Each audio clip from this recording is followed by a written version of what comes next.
Hello, good morning and welcome. It's Thursday, November the 27th, and for all the drama around yesterday's leak of the budget, we pretty much knew it all. That was a Chancellor's statement so well trailed in advance you heard it on the podcast 24 hours ago. There wasn't a single really big surprise except perhaps for the scale of the pensions raid. So today we're going to focus on the impact of those tax changes, how they interact in the big political picture that's emerging. Who won the budget? My name is Anne McElvoy from Politico. And I'm Sam Coates of Sky News. Rachel Reeves was outside the Two Chairman pub, that's the one right next to the Treasury, smiling and kissing babies. No, that's not a metaphor. I've seen the footage. She just looked generally relieved while being harangued by a security guard to get off the road and on the pavement. Meanwhile, other Treasury ministers are also in their happy place, going on the attack against the Office for Budget Responsibility over that leak. Torsten Bell was amping up the pressure on Richard Hughes, telling the newsagent the OBR are going to have to think very seriously about what happened. That was an incredibly serious breach of budget process. I wouldn't put much money on Richard Hughes staying in his job for long. To recap on the substance, this was a budget that put taxes up by 30 billion over the next 5 years, cut spending by 5 billion to pay for 17 billion in higher welfare spending, and doubling to 22 billion the size of the gap between the Chancellor's spending plans and her borrowing limits, those self-imposed limits known as her headroom. Now, all of that is based on projections of growth lower from next year in every year of the Parliament, inflation higher than expected for 2 years, and the tax burden moving to a record high. And the IFS saying that the manifesto breached that pledge that working people would not pay more income tax because of a further freeze in the thresholds. There's an interesting nugget from the Resolution Foundation this morning. For all the talk of fair distribution, the fact that Rachel Reeves decided to raise so much money by freezing income tax thresholds rather than just raising the rate actually is pretty regressive. The Resolution Foundation say that the decision to do it that way means that all but the top 10% of the income distribution are worse off because of that manner of raising the money. It's just a feature of how the less well-off suffer more if you drag more people into tax because you freeze the threshold. So that's just an interesting niggle about the strategy of this budget. Look, broadly speaking, this was a budget that MPs and people in the markets, both categories, tell me that they can live with for now. These two groups, which are the two groups that mattered most to the Prime Minister and the Chancellor, appear to have gone away happy. And you can see that in the markets because the cost of 10-year borrowing was well down by the end of the day compared to the start. And as for MPs, well, Labour figures, even those at the most critical end of the government, were saying merely that it was a budget for stasis and low growth, and really weren't talking about the kind of imminent coup that we were hearing about 3 weeks ago. One of the reasons backbenchers were happy was the abolition of that two-child benefit cap. Although it is not popular with the public, but it certainly is with Labour MPs overall. The numbers on this are really interesting. It's a 3 billion per year cost. It will benefit over 500,000 families. That is a considerable number of families with a number of children who are living in poverty, with an average gain of over £5,000. So the IFS describes it as a cost-effective way to quickly address child poverty, and so the government can make that claim that it's not only a Labour half, but that it will actually bring down child poverty over a decade. But, it's still a narrative for opponents. It is a tax splurge on middle income folk to pay for benefits, and there are not strings attached or tapers to do with getting into work, which was initially the way that Rachel Reeves wanted to frame this policy. There's another thing making Labour backbenchers happy, and that is the shot in the arm for cost of living. But there's a quirk in that it's quite short term. So the Chancellor gave front-loaded support. Over 500,000 larger families will get a major income boost next spring, while typical energy bills will be cut by around £130 for the next 3 years, though then the support fades away. I think what's interesting is that she's found cash for that and things like the rail fare freeze, but she has only funded them for some of these things for a single year. And it just strikes me that withdrawing support as you get closer to an election is harder. They'll be banking on inflation going down, but of course, inflation in the near term is going up, and we don't quite know the path in the sort of final years of this decade. So there could be demands for higher spending come this time next year. So short-term help does cause the potential for withdrawal problems. Right. So this is the point when we highlight a few things that didn't get noticed in all the action yesterday, or maybe got a bit buried in the mix. Resolution Foundation has a big report out this morning. So, Sam, did you run a comb through that? There are all sorts of things around that. One of the things that they do is that they also look at the overall kind of distribution of who are the winners and losers. The poorest half of families have gained £90 a year on average, they say, compared to losses of £1,000 for the richest half. So that's the kind of progressive argument at the heart of this budget. When it comes to pensioners, however, it's less progressive, with the poorest half losing £220 on average, while the richest half lost £680. And they're also highlighting cuts to spending penciled in over 3 years. How likely are these to really happen? Those departmental incisions announced for 2029, so around the time of the next election, coupled with the government's commitment to raise health and defence spending and protect per pupil school funding, that implies over 6 billion of cuts to departments like the Home Office, Justice and Local Government. These are turning into the victim departments in budgets these days. And Resolution Foundation pointing out that this is pretty close to the levels of austerity seen in the coalition years, which of course Labour likes to hold up one thing it's not going back to. They say cuts of this nature would be equivalent to 88% of annual cuts made in the austerity years. Not a talking point likely to be taken up by frontbench ministers, that one, is it? No, I mean, I think for all the save your skin success of this budget, it is also a budget that saves up problems for later in the Parliament. The problems are sort of pushed off to the right. And there are, when you go through the OBR document, there are all sorts of things that leapt out as sort of sleeper issues. Because one of the things the OBR did, which in the eyes of the Tories was pretty egregious, was just a series of over-positive assumptions in their view, whether it was the failure to account for the hit to growth from the Employment Rights Bill, which the OBR had said they'd do, or the fact that they were assuming the welfare bill drops by £10 billion. All of these help Rachel Reeves' sums add up, but are just additional costs that are going to have to be, they're going to have to find some money for in future. But there's a biggie, Anne, and there's a biggie that really was driven home to me overnight, and that is what's happening with special educational needs in government. Right. The backstory of this is pretty clear, and you know it very well. The bill for special educational needs support, SEND, as it's called, is ballooning. It's absolutely going through the roof. And Bridget Phillipson has promised to reform it, but we don't really have too much detail about how. Well, suddenly it was in the centre of the budget, and I don't think anybody saw this coming. At the moment, all SEND costs are funded by local councils.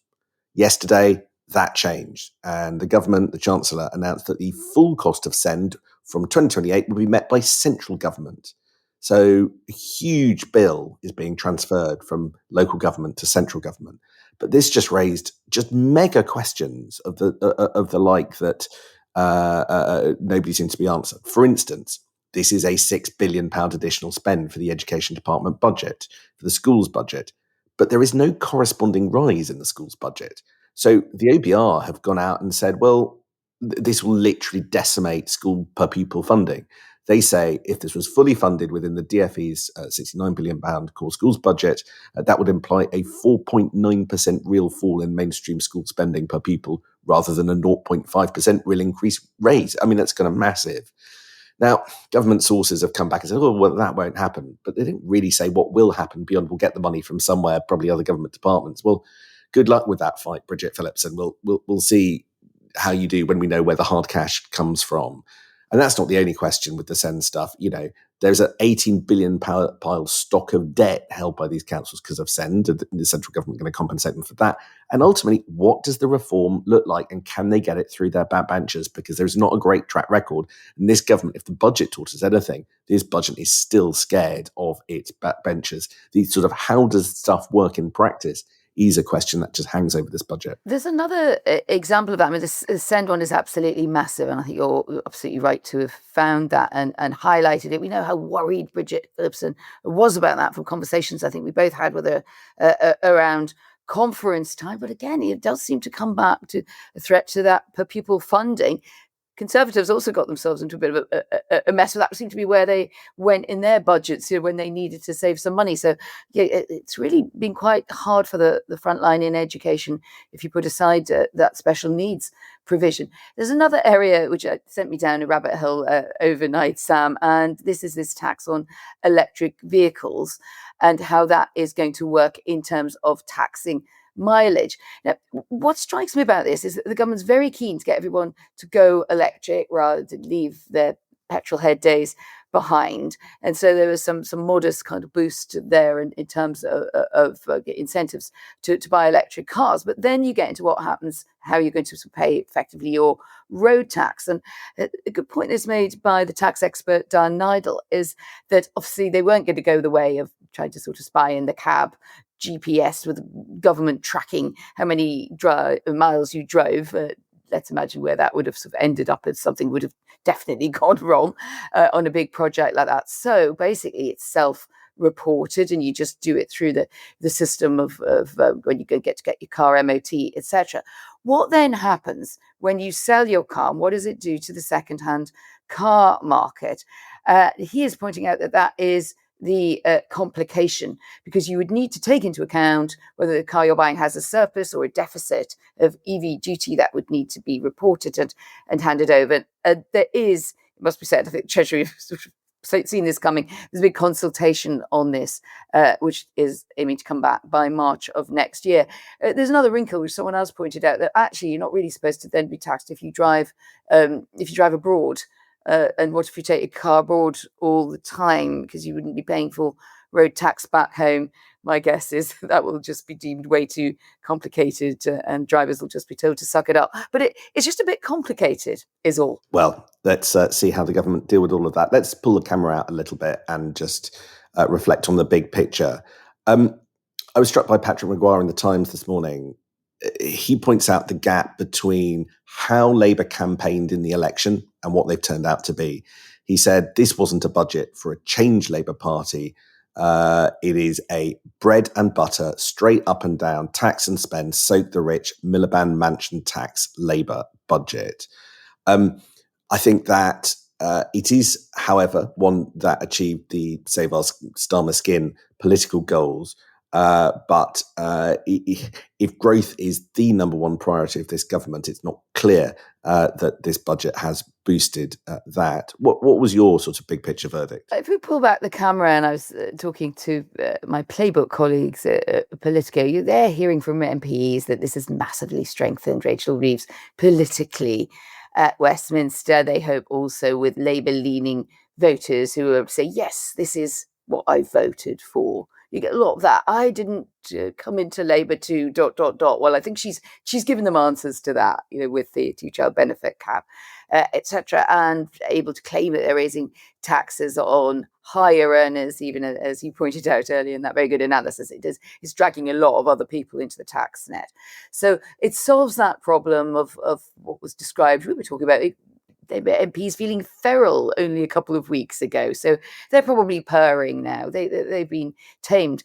But it has been done at the price of issuing a Labour budget for essentially Labour people. And that's a really interesting strategy, isn't it, Sam? Because one big shift that we've often discussed, big picture on this podcast, is that there was a big move away from that when the Corbyn years came to a crashing end. The recognition Labour needed to be seen not mainly as the party of the interests of those on welfare. Well, have they ended up back there with extra taxes to boot and a very long road to meaningful welfare reform? Lots of reviews with people's names on them. The Milburn Review, there's another, few of those, but nobody expects those to make big changes quickly. So it does feel like a retreat on quick welfare reform and a much faster rise in benefits. I think that we can get carried away by the frothy nature of the kind of Westminster chatter bubble. So MPs were talking about the end of Keir Starmer's leadership just a matter of weeks ago, and now they're saying, oh, he's safe. It's all okay. I would suggest that neither polar opposite is true. The fundamentals may not change. MPs may be on course to lose their seats at the next election. The polling may not shift, in which case we could be back here having this discussion about leadership and who the Prime Minister is in a matter of months. Things do not change in the country as fast as they go swing back and forth in Westminster. I think that's my lesson. People are saying that the entire sort of political outlook has changed. It doesn't change that quickly. So I would just urge people to take a deep breath and see where we are at the other side of Christmas. Right, that's domestic. We did promise to give you an update on the biggest war on Europe's shores and an issue that is intricately bound up with Keir Starmer, which is what's going on in Ukraine. It's just been such a big week. And just give us your summary of where we are at the end of this momentous week on that. Behind the scenes, I think we're seeing NATO really now trying to amp up its arguments, make sure that what was originally that 28-point plan, which was deemed to be, and I think rightly deemed to be, overwhelmingly in Russia's interests, not Ukraine, that doesn't come into force. It's now being reduced down to something called a 19-point paper, but it's a bit of a black box, Sam, because we don't actually know finally what is in that proposal. We do know that there is a massive argument about how it came into being, that the administration around Trump is very fractious about it. And what we've seen is the NATO boss, Mark Rutte, just laying down the line that Ukraine would still have the rights to join NATO under anything that he would deem to be acceptable. It does leave you some wriggle room about when and timelines, etc. I just got a great readout from someone who follows the Russian negotiating position very closely on the US side. He said, one problem here is Moscow doesn't even really know what document we were even talking about. I see nothing at the moment that would force Putin to recalculate his goals or abandon his core demands. The Kremlin is asking for an official, clear written text. Sort of good luck with that one, Vlad. For now, it is simply waiting. I take that to mean that we were not going to see much quick action over the weekend on that. But one way or the other, we'll be back on Monday to let you know. We will. Thank you very much indeed for a bumper week, a massive week for this government that we have spent many, many weeks anticipating. I think I started talking about yesterday's budget the day after the last budget, so that's a year and a month ago. So there is a sense of relief that that's now over. However, politics does not stop, and we will be back on Monday, so I'll see you then. We will. See you then.